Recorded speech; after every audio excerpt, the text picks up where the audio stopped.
I think that'll do. Alright, hello and welcome, my little chicken nuggets.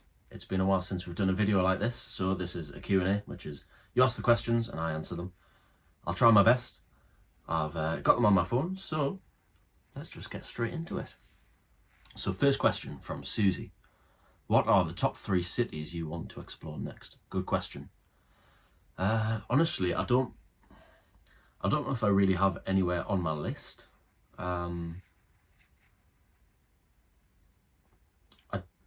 got no idea how you say it. The capital of Slovenia, I think it's like Ljubljana, something like that. That's on the list at some point, but it's not very accessible, so I'll say there.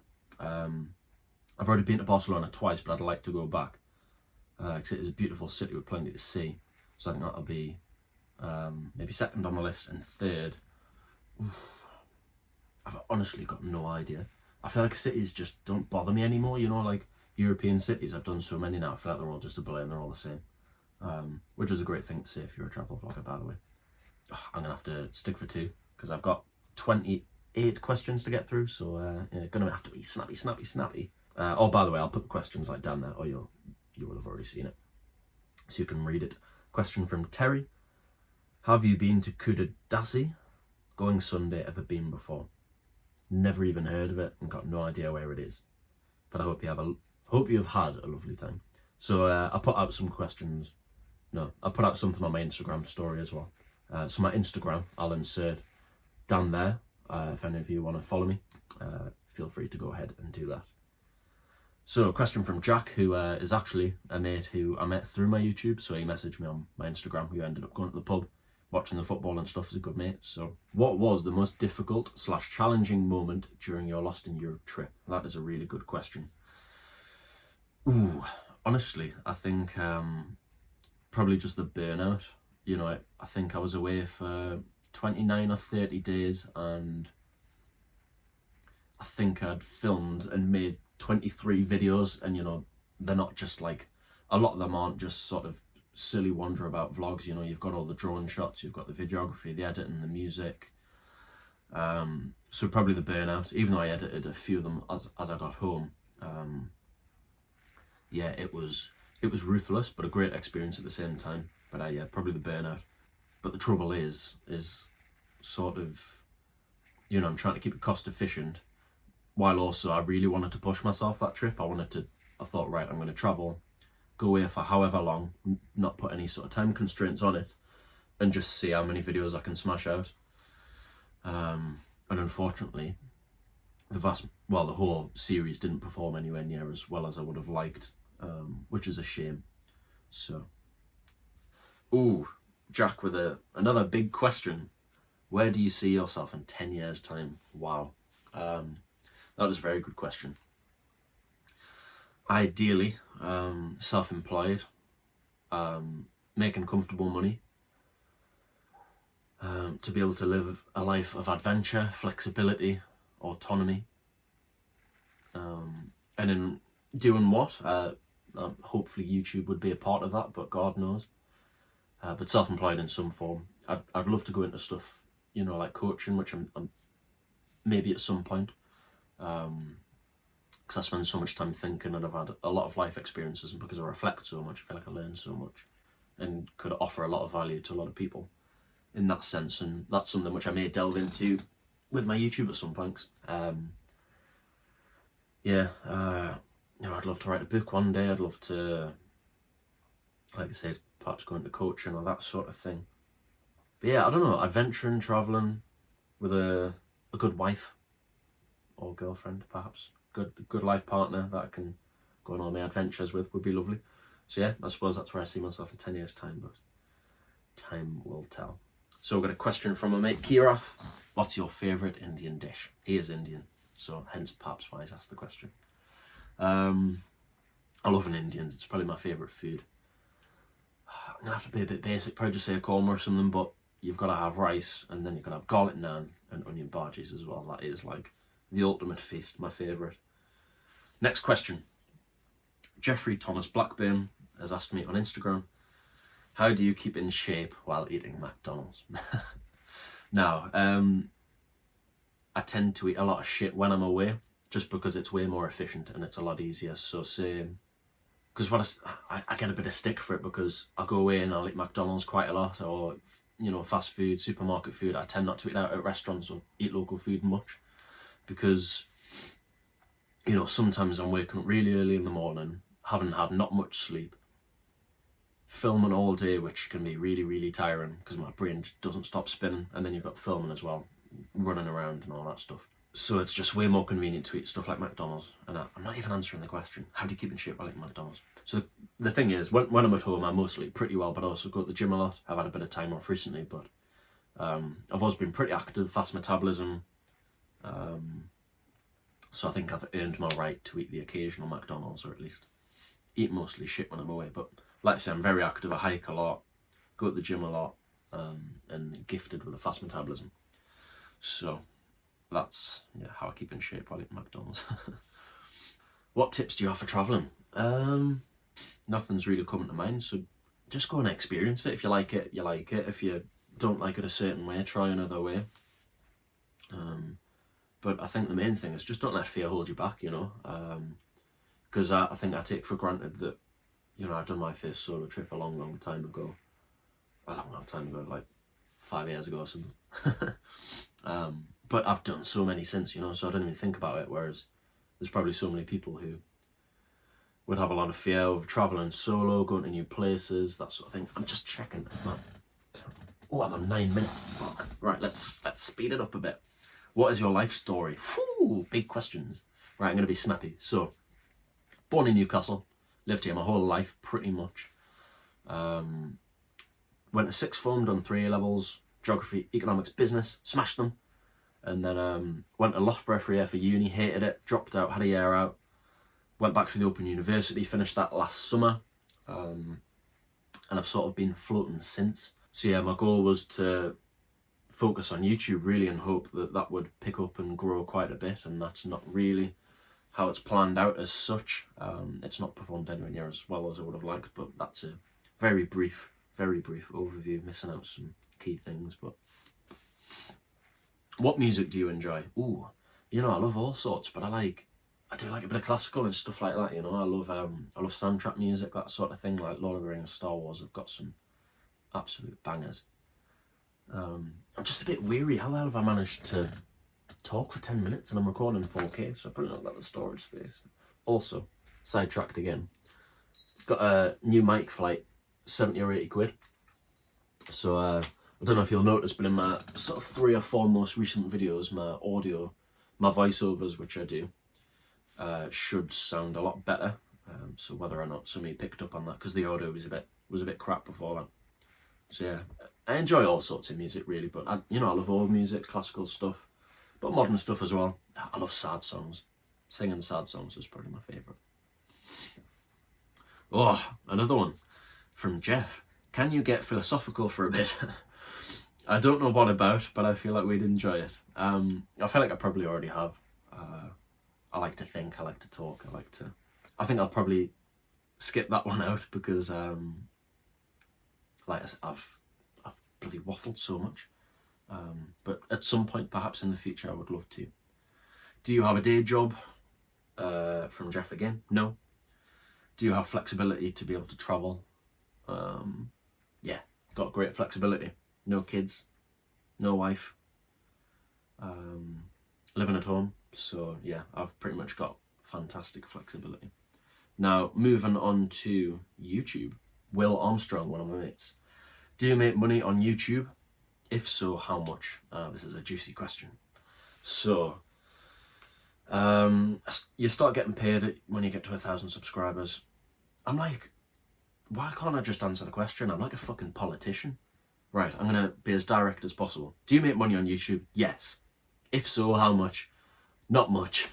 Nowhere near as much as I would like. So, to put it into perspective, for the Austria trip, I made 3 videos, went away for a week, probably spent about £500, £600 on the whole thing, which is, budgeting as well. At the moment, 2 of those videos have flopped. Salzburg has just started to pick up, and I've probably made, honestly, about £10 or £12 from those 3 videos.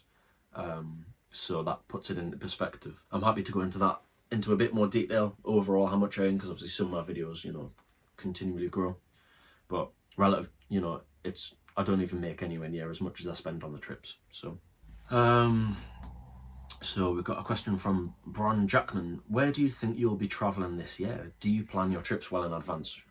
No, I don't plan my trips well in advance. I'm usually very, very last minute. So I'll usually book my flights, say, a week beforehand, or sometimes even less. Sometimes it's 2 or 3 days before. Where do you think you'll be travelling this year? So like I say, probably Zadar next week. I may be doing a road trip around Wales with my mate at the end of May. Whether or not I'll film, I don't know. Possibly. I might do a week's hiking with my mate Ed, who I also met off YouTube. In the summer, we're thinking Switzerland, but that'll be very expensive. So that's all that's in the works at the moment. So thank you for the question, bro. Question from Joey. Ooh, would you consider a Lost in Europe type adventure again? Or did the experience of travelling/filming and editing most days put you off? Would you have done things differently on that trip looking back on it? Very good question. So I think, yes, I'd love to do another long style trip like that again. Saw some amazing places. Saw some places which I would probably never normally go to. Most people would never normally go to. So yeah, I'd love to do another trip like that. But yeah, the travelling, the filming, the editing was exhausting. You know, it really caught up with me. But the downside is, especially that's a cheap place, so it's cheap to have those days. Whereas if I go somewhere else in Europe and I'm taking out a few days to have a rest, that costs money. So it would depend on where I was going, and like I said, I would perhaps also market and repackage the video slightly differently, but still do the same sort of thing of, you know, a Lost in Europe or maybe even another continent, which would be exciting. Scott, on YouTube, anywhere you would not go back to? Good question, Scott. What's it? The capital of Slovakia, Bratislava. It's probably, I only had a day there at the time, and I know some people who've gone and have liked it, and I know some other people who've said it's the most boring city in Europe, which I would say Podgorica is, which I didn't make a video for. So yeah, I'd probably say Bratislava, but ironically, if I was to go back, I'd probably make a video calling it something like the most boring capital in Europe or something like that maybe, which would be a bit cheeky, but is what it is. Next question from Steve. Saw the Krakow video and the quality and production is superb. Thank you very much, Steve. Also love the sound when it sounds clear, but also captures the atmosphere. What cameras do you use, and would it be possible that you can do a behind the scenes? Now, I've got no idea what a behind the scenes would look like, so let me know down in the comments, Steve, if you know what you mean by that. What camera do I use? Now, I get asked this a lot, and it surprises everybody. So this is my old phone. I'm recording on my newer phone. So this is the iPhone 11, so I record everything on my phone. So like I say, my new one, which I'm recording with now, is iPhone 13. Records in 4K, it's fantastic. Everyone just assumes that I record with a camera, but no, I just use my phone. And then obviously I film with my drone as well. So I get a lot of stuff. Yeah, so drone and phone, that's it, pretty much. I hope I'm not racing through this as well, because I didn't realise how many questions I had and how long I'm on 20 minutes. Fuck me, I'm going to have to cut some out. Right.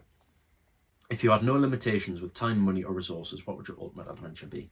Fantastic question. And the first thing I'd say is I think I'd like to travel, again, giving myself a bit more time off in between, but also just travel in luxury. It would be so fucking nice. Like, I'm sick of hostels and that, so, you know, stay in some nice hotels and have rest days and also travel further afield, you know, and be able to go to incredible remote places perhaps with no people. You know, I love waking up extra early or going places when nobody's around, because I think it just makes it a lot more special. So I'd just travel the world. I mean, maybe a few countries at a time and then come back home or whatever. I don't think I could travel for a sustained period of time, but fantastic question. Stephen, I started travelling after having lunch with a Holocaust survivor and his wife. Wow. Their biggest piece of advice: travel while you are young. What made you start travelling? Fantastic question, Stephen, and very interesting experience. What made you start travelling?